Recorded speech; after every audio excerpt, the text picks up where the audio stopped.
শুক্রবার দুপুরে দক্ষিণবঙ্গে যে দুর্যোগ নেমেছিল তার বলি হয়েছে 7 জন।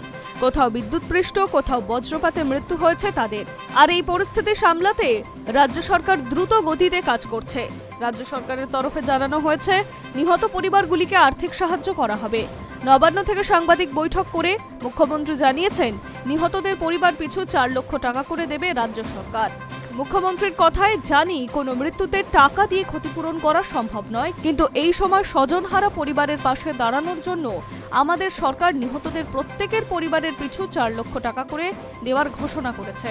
সংশ্লিষ্ট এলাকায় বিধায়কদের মাধ্যমে যত দ্রুত সম্ভব এই সাহায্য তাদের কাছে পৌঁছে দেওয়া হবে।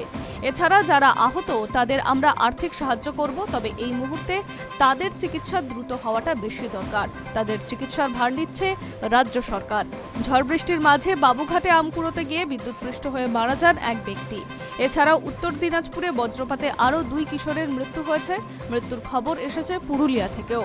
ঘণ্টাখানেক পর প্রবল দুর্যোগে 3টি পৃথক জায়গায় বাজ পড়ে 3 জনের মৃত্যু হয়েছে।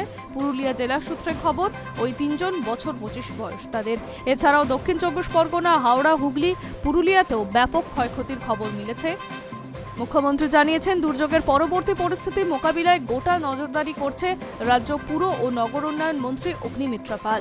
এছাড়াও বিপর্যয় মোকাবিলা দপ্তরের সচিব ও আধিকারিকরাও পর্যালোচনা করছেন। শুভেন্দু অধিকারী আরও জানান, আসন্ন দুর্যোগের মরশুমে যেসব জায়গায় বড় বিপর্যয়ের আশঙ্কা রয়েছে সেসব জায়গা খতিয়ে দেখবে রাজ্য সরকার।